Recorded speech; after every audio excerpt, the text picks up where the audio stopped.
Please help me to reach 1,000 subscribers.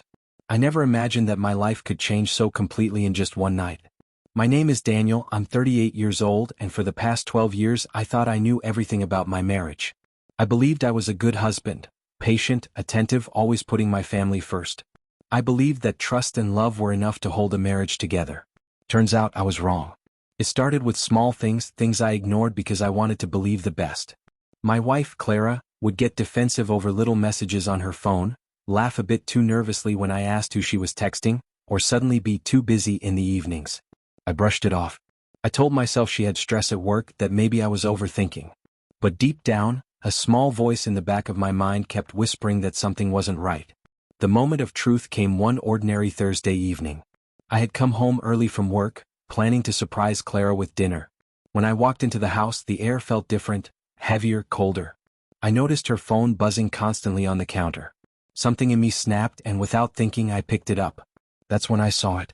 Messages that made my stomach drop, texts from another man, intimate messages, laughing emojis, and plans that were meant to be secret. It wasn't just flirting. It was months of betrayal, a carefully hidden affair that she had perfected. I remember sitting on the couch, staring at the screen, feeling the world collapse around me. My mind raced, heart pounding, and every single memory I had of our life together flashed before me. All the dinners, the vacations, the promises, suddenly they felt like lies. I wanted to scream, to cry, to break something. But instead, I did something I never thought I could do. I walked away. I left the house that night without a word. I didn't slam the door, I didn't yell. I just walked out, letting the silence speak louder than anything I could have said. I drove aimlessly for hours, letting the darkness of the night mirror the emptiness I felt inside. The anger was there, yes, but beneath it, a deep, aching sadness for the life I thought I had. I didn't answer her frantic calls, her texts, her desperate pleas. For the first time, I chose myself over everything else. The next few weeks were a blur. I stayed with a friend, changed routines, avoided places I knew she would be.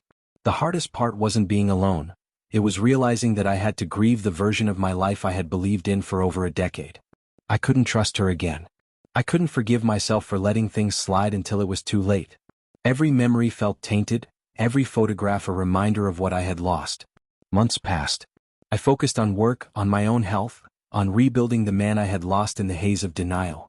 Slowly, life regained some semblance of normality, but there was always a shadow lingering. Then, almost exactly a year later, she showed up at my office. Claire.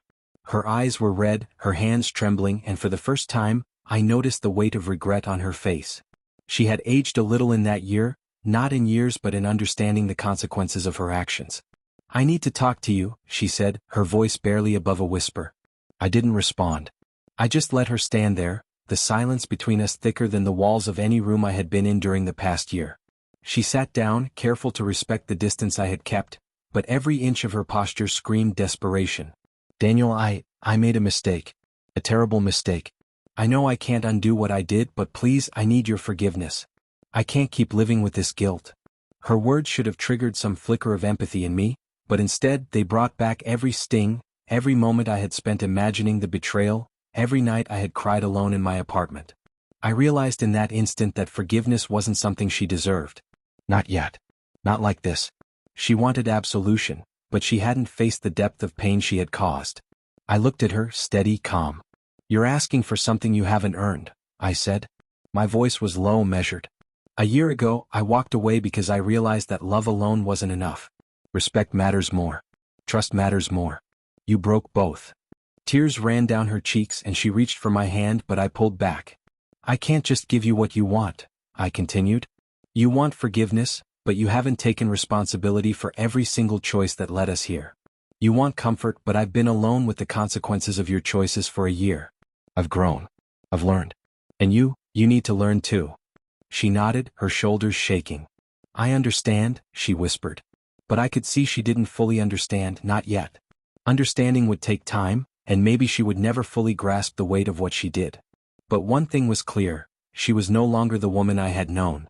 And I was no longer the man who would blindly accept her apologies without seeing proof of real change. I told her to leave, to take the time to reflect, to understand the gravity of what she had done. That night, I walked through the empty apartment, my footsteps echoing against the walls that had once held laughter, love, and trust. And for the first time in months, I felt something I hadn't felt in a long time. Peace.